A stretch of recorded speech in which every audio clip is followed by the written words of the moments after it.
welcome back to another episode of It's Showtime with me Obhipsha only on Rongin TV যেখানে থাকছে entertainment world's এর বিভিন্ন খুঁটিনাটি updates, তারকাদের অনেক অজানা গল্প আর দারুণ মজার মজার গসিপ। তাহলে চলুন শুরু করে দিই আজকের এপিসোড।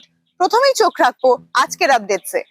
বাংলাদেশের জনপ্রিয় অভিনেত্রী গ্ল্যামার কুইন নুসরাত ফারিয়া এবার সঙ্গীত প্রেমিকদের দিলেন বড় চমক। এবার তিনি গান গাইলেন এসভিএফ মিউজিকের একটি মিউজিক ভিডিওতে, যা এই সংস্থার সাথে তার পঞ্চম কাজ। এই গানের সুর অ্যারেঞ্জমেন্ট করেছেন ফাউদ আল মুক্তাদির, গানের কথা তেহজিব এম বাঁধনের এবং সমগ্র ভিডিওটি পরিচালনা করেছেন বাবা ইয়াদব। ভারত ও বাংলাদেশের বহু ছবিতেই আমরা ফারিয়াকে অভিনয় করতে দেখেছি, তবে এবার তাকে দেখা যেতে চলেছে একটি সম্পূর্ণ অন্য লুকে, এবং দেখার এই নতুন লুক দর্শকদের মধ্যে কতটা উন্মাদনা তৈরি করতে পারে। বাংলাদেশের জনপ্রিয় অভিনেত্রী ও গ্ল্যামার কুইন নুসরাত ফারিয়া ফের একবার চমক দিলেন সঙ্গীত প্রেমীদের।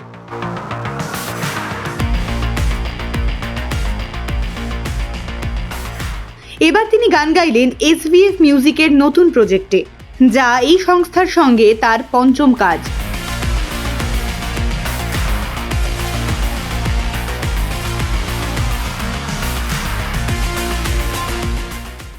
গানটি ইতিমধ্যে দুই বাংলার দর্শকদের মধ্যে কৌতূহল তৈরি করেছে।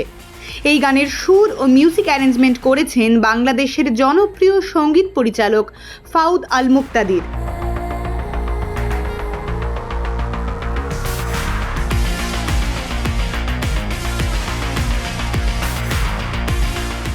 গানের কথায় রয়েছে আধুনিক অনুভূতির ছোঁয়া, যা লিখেছেন তেহজিব এম বাঁধন।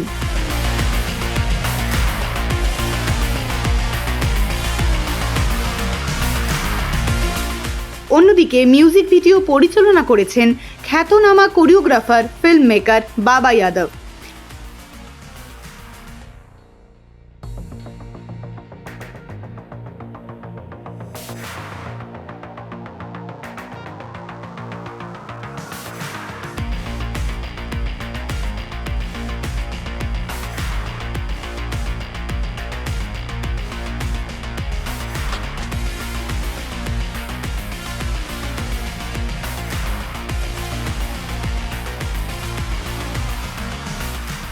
এর আগেও বহুবার নুসরাত ফারিয়াকে ভারত ও বাংলাদেশের অনেক ছবিতে দেখা গেছে, কিন্তু এইবার দেখা যাবে তাকে পুরো অন্য লুকে।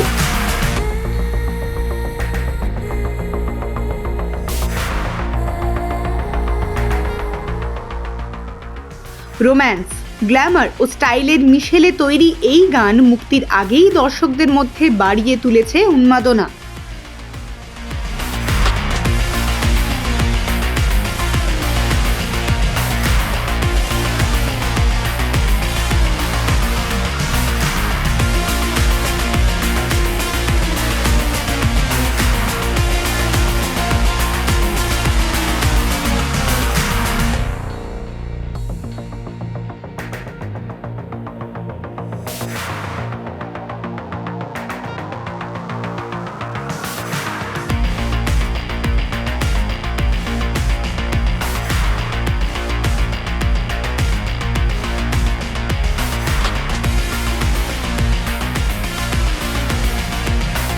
ইয়াশ নুসরাতের প্রথম সিনেমা আরির পরে এবার আসতে চলেছে তাদের দ্বিতীয় সিনেমা বাবা।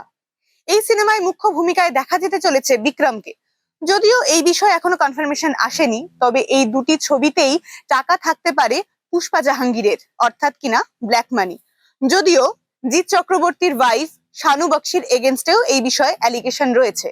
একটি ছবি অলরেডি মুক্তি পেয়ে গেছে, অন্য একটি ছবি মুক্তির পথে। এখন এটাই দেখার যে এই সমস্ত ঘটনায় কি সত্যি নাকি সবটাই বানানো গল্প। ইয়াশ ও নুসরাতের আগের ছবি আরির পর পরবর্তী ছবি বাবা মুক্তি পেতে চলেছে, যেখানে মুখ্য চরিত্রে অভিনয় করছেন বিক্রম।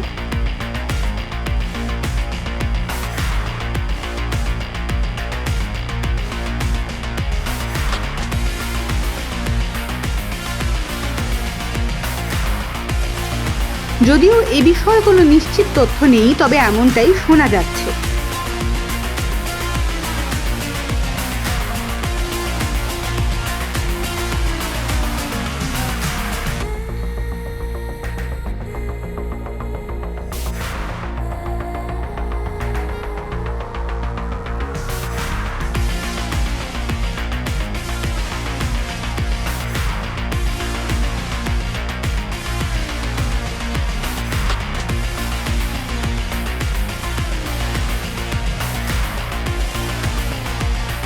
এই ছবিতেই পুষ্পা জাহাঙ্গীরের টাকা অর্থাৎ ব্ল্যাক মানি থাকতে পারে বলে খবর।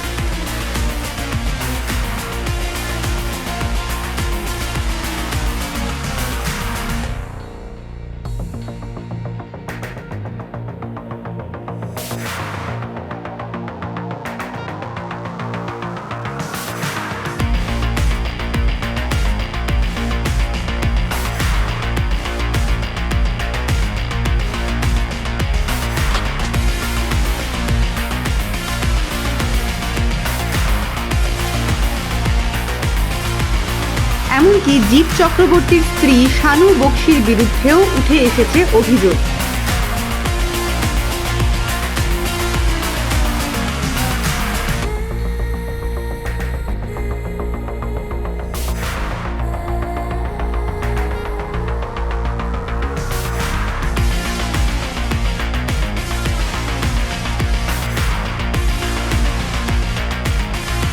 যদিও বিষয়টি এখনো পরিষ্কার হয়নি, তবে এমনটাই শোনা যাচ্ছে যে এই দুটো ছবিতেই জাহাঙ্গীরের কালো টাকা রয়েছে।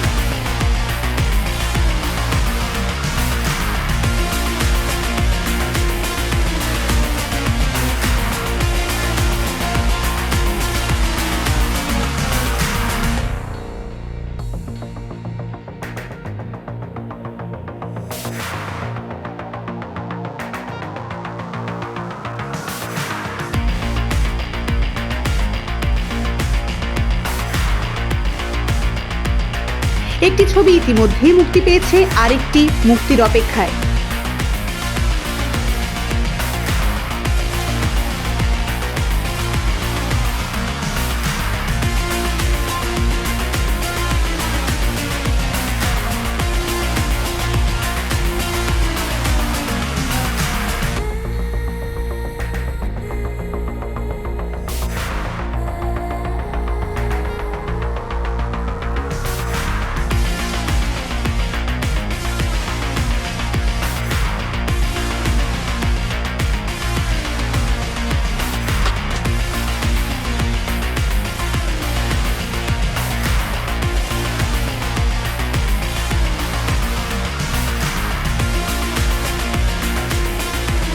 এখন দেখার বিষয়, এই তথ্য সত্যিই নাকি পুরোপুরি ভুয়ো, তার উত্তর সময়ই দেবে।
ইলেকশন রেজাল্টের জল এবার ঘুরলো অন্যদিকে। চাকরি, রেশন দুর্নীতি, ফিল্ম ইন্ডাস্ট্রির দুর্নীতির পরে এবার মুখ খুলল association of professional performing singers. অ্যাপসের ফান্ডে থাকা বিপুল টাকার হিসেব চেয়ে একত্রিত হলো সবাই। এমনকি জুনিয়র সিঙ্গারদের ঠিকভাবে সম্মান না দেওয়া, সুযোগ না দেওয়া, এই নিয়েও মুখ খুললেন তারা। লোকসঙ্গীত শিল্পী দেবপ্রিয়া বিশ্বাস জানান, 2018 সালে কিভাবে উত্তরবঙ্গের উৎসব থেকে তাকে বাদ দিয়ে দেওয়া হয় সেই ঘটনাও। 2026-এর ইলেকশনের রেজাল্টের পর ফের জল ঘুরল অন্যদিকে। চাকরি, রেশন দুর্নীতি, ফিল্ম ইন্ডাস্ট্রির দুর্নীতির পর এবার মুখ খুললেন অ্যাসোসিয়েশন অফ প্রফেশনাল পারফর্মিং সিঙ্গার্সের মেম্বাররা। অ্যাপসের ফান্ডে থাকা বিপুল টাকার হিসেব চেয়ে তার মেম্বাররা একত্রিত হলেন এক জায়গায়। দীর্ঘদিন ধরে জুনিয়র গায়ক গায়িকারা সঠিক সুযোগ ও সম্মান পেতেন না কোনো অনুষ্ঠানে, সেই বিষয়েও খতিয়ে দেখার কথা বলেন অ্যাপসের ফাউন্ডার মেম্বার সঙ্গীত শিল্পী প্রবীর। নমস্কার, আমি প্রবীর। অনেকে হয়তো চেনেন, অনেকে চেনেন না। আমি সঙ্গীত শিল্পী প্রবীর। 2000 সালে বামফ্রন্টের আমলে যে সঙ্গীত মেলার আয়োজন হয়েছিল, সেই সঙ্গীত মেলাতে আমাকে শ্রেষ্ঠ নবীন প্রতিভার পুরস্কার দেওয়া হয়েছিল গোটা রাজ্য থেকে। আনফর্চুনেটলি এর আগের যে গভর্নমেন্ট ছিল, টিএমসি গভর্নমেন্টে, যেভাবে বিভিন্ন মেলা এবং উৎসব হতো, সেই উৎসবে যেভাবে শিল্পী নির্বাচন করা হতো বা চয়ন করা হতো, তাতে যোগ্য শিল্পীদের কোনো স্থান ছিল না। তাছাড়াও আমি apps association of professional performing সিঙ্গার্সের আমি একজন ফাউন্ডার মেম্বার। প্রথম দিন থেকে আমি তার সাথে ছিলাম। কিন্তু এই অ্যাপস ঘিরে যে দীর্ঘদিনের নোংরামি, সেই নোংরামির প্রতিবাদ করতে আমরা সবাই একত্রিত হয়েছি। অ্যাপসে যে বিপুল পরিমাণ টাকা, যে বিপুল পরিমাণ ফান্ড, সেই ফান্ড কি হয়েছে, কার কাছে রয়েছে, সেটার আমরা তদন্ত করাতে চাই। নতুন গভর্নমেন্ট, নতুন মুখ্যমন্ত্রীর কাছে আমাদের আবেদন যে আপনারা সাংস্কৃতিক জগতের, বিশেষ করে আমরা যারা সঙ্গীত শিল্পী, তাদের দীর্ঘদিনের যে বঞ্চনা হয়েছে, সেই বঞ্চনার দিকটা আপনারা একটু দেখুন এবং আগামী দিনে সরকারি যা অনুষ্ঠান হবে, সেই অনুষ্ঠানে নতুন জুনিয়র শিল্পীরা যারা সুযোগ পায় এবং যোগ্যতার বিচারে সুযোগ পায়, সেটা আপনারা দেখুন। আমি দেখলাম গতকাল শিবাজিদা বলেছে, এখানে সবাই সঙ্গীত শিল্পীরা রয়েছে, যাকেই আপনি জিজ্ঞেস করবেন সবাই একটাই কথা বলবে, শিবাজিদার অঙ্গুলি হেলনে সমস্তটা কিছু হতো।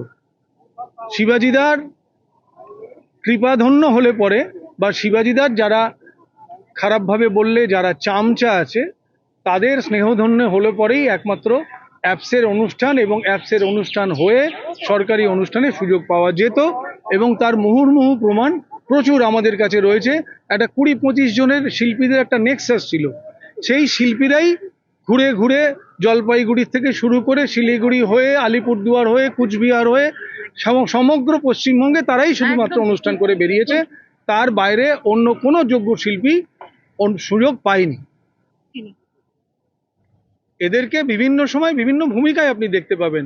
এদেরকে গান মেলার সংগঠক হিসেবেও দেখতে পাবেন, এদেরকেই আপনি কোথাও বিচারক হিসেবে দেখতে পাবেন, আবার এদেরকেই দেখবেন একই হয়েছে পুজোয়, পাড়ায় পাড়ায় পুজো নাকি একটা হতো, সেখানে দেখবেন একই দিনে একটা শিল্পী সেজে গুজে, সেই লক্ষ্মী ঠাকুর পুজোর দিনে যেরকম ঠাকুরমশাই বেরোয়, ওই রকম সে বেরোচ্ছে, বেরিয়ে ঘুরে ঘুরে আলিপুর থেকে শুরু করে রাসবিহারীর মোড় থেকে শুরু করে বিভিন্ন জায়গায় 5টা অনুষ্ঠান করে বাড়ি ফিরছে একটাই শিল্পী। কেননা পশ্চিমবঙ্গে শিল্পীর খুব অভাব, ওই কটা শিল্পীকে দিয়ে অনুষ্ঠান করানো হতো। লোকসঙ্গীত শিল্পী দেবপ্রিয়া বিশ্বাস জানালেন কিভাবে 2018 সালে উত্তরবঙ্গ উৎসবের মতো একটি উৎসব থেকে তাকে বাদ দেওয়া হয়েছিল। লোকসঙ্গীত শিল্পী দেবপ্রিয়া বিশ্বাস। আমি একটা সময় ছিল অসংখ্য সরকারি বেসরকারি অনুষ্ঠানে আমি পার্টিসিপেট করেছি। সেটা শুধু যে কলকাতার মধ্যে তা নয়, সমস্ত জেলায় উত্তরবঙ্গ উৎসব থেকে শুরু করে এমনকি ওয়েস্ট বেঙ্গলের বাইরেও, সেগুলো অবশ্য সরকারি বেসরকারি সব জায়গায় আমি অনুষ্ঠান করতাম। একটা সময় কি হলো, উত্তরবঙ্গ উৎসবে বলা হতো যে দেবপ্রিয়া ছাড়া লোকসঙ্গীত অনুষ্ঠান হবে না, এমন একটা সময় হতো। কিন্তু আমি কিন্তু নিজে কোনোদিন কাউকে বলে অনুষ্ঠানটা পাইনি। আমার ক্রেডিবিলিটি, আমার অনুষ্ঠান দেখে লোকে কিন্তু অনুষ্ঠান দিয়েছে। আমি গত 17 বছর প্রোগ্রাম করছি, গানের প্রফেশনে আছি। আমি একা উইদাউট এনি হেল্প 450 থেকে 500-র উপর অনুষ্ঠান নিজে করেছি। এছাড়া তো সরকারি অনুষ্ঠান ছোট ছোট করতাম। কিন্তু উত্তরবঙ্গ উৎসব আমার মনে আছে 2018, আমার টিকিট কাটা, আমার ব্যান্ড বলা, আমার কাছে চিঠি এসে গেছে কাঁদো কাঁদো গলা থেকে। উত্তরবঙ্গ থেকে অর্গানাইজার আমাকে ফোন করে বললেন, দেবপ্রিয়া একজন বলেছেন যে এবছর থেকে তোমাকে আর নেওয়া হবে না। আমি বললাম আমার ভুলটা কোথায়? তাহলে তুমি এটা আগে কেন আপনারা বলেননি? আগেই বলতে পারতেন যে না, এবার থেকে শুধু ওনার পছন্দের শিল্পীরা যাবে। পরে অবশ্য উত্তরবঙ্গ উৎসব বন্ধ হয়ে যায় শুনেছি। সেটা ডুয়ার্স উৎসবেও সেম হয়েছিল আমার সাথে, এবং সেটা বুঝতেই পাচ্ছেন কে এবং কারা। কিন্তু আমার সঙ্গে পার্সোনালি তাদের কোনো শত্রুতা নেই। কেন তারা আমাকে মঞ্চ কাড়লেন আমি সত্যিই জানি না। আমার একটাই রিকোয়েস্ট, আমাদের মাননীয় মুখ্যমন্ত্রী শ্রী অধিকারী বাবুর কাছে, শুভেন্দু বাবুর কাছে আমরা মঞ্চে ফিরতে চাই। আমরা সরকারি অনুষ্ঠানগুলো যেগুলো প্রচুর অঙ্কে মানে সংখ্যক আমরা একসময় করতাম, সেগুলো সসম্মানে আমাদের ফিরিয়ে দেওয়া হোক, নতুন মুখ আনা হোক। এক মুখ সমস্ত জায়গায় গান গাইছে, পাড়ায় পাড়ায় গাইছে, ধরুন সঙ্গীত মেলাতে একটা শিল্পী 5 জায়গায় গান গাইছে। হ্যাঁ মানে, এবং কত ভালো গুণী শিল্পী, মানে আমারই বান্ধবী আছে, সে উত্তরবঙ্গের মেয়ে, অসম্ভব ভালো একজন ভালো শিল্পী, সে বলে আমাকে না আর ডাকে না। তো আমার খুব কষ্ট হয় যে ঠিক আছে, হয়তো টার্ন বাই টার্ন ডাকে না, কারণ নতুন শিল্পীদের চান্স দেওয়া, কিন্তু সেটা তো নয়। নতুন কত গুণী শিল্পী চান্স পাচ্ছে এটা কিন্তু দেখবার কথা। কতজন তাদের মধ্যে গুণগত মান কি সেটা আপনারা মঞ্চ মঞ্চ ঘুরে বুঝবেন, যে কতজন ভালো শিল্পী কাজ পাচ্ছে এবং কে কিভাবে কাজ পাচ্ছে আমরা জানি না। আমরা শুধু একটাই রিকোয়েস্ট করতে চাই, আমরা গানের মানুষ, গানে আসতে চাই, গানে থাকতে চাই, মৃত্যুর দিন অবধি যেন গান গাইতে পারি, মঞ্চ পাই, না হলে আমাদের চলবে কিভাবে। সম্প্রতি বলিউড থেকে ব্যান করা হলো রণবীর সিংকে, এবং এই নিয়েই উত্তাল বর্তমানে সোশ্যাল মাধ্যমগুলো।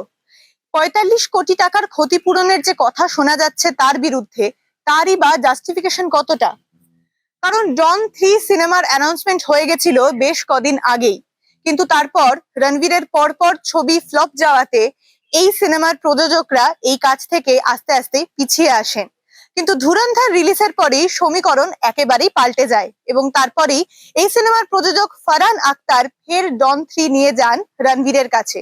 কিন্তু তখন শুটিং শুরুর 3 সপ্তাহ আগে রণবীর নিজে এই সিনেমা থেকে সরে আসেন। শোনা গিয়েছিল রণবীরের পরিবর্তে ঋত্বিক রোশনকেও নাকি এই সিনেমাতে কাস্ট করা হতে পারে, কিন্তু ধুরন্ধরের পরে প্রযোজকের ফের রণবীরের কাছে ফিরে যাওয়ায় রণবীর তখন এই সিনেমা থেকে সরে দাঁড়ান। আপনাদের কি মনে হয়, এত কিছুর পরেও রণবীর সিং এর এই সিনেমায় কাজ করা উচিত ছিল? এখন প্রশ্ন রইল দর্শকদের হাতে। রণবীর সিংকে ব্যান করলো বলিউড, কিন্তু তার কতটা জাস্টিফিকেশন রয়েছে সেটাই বোঝার।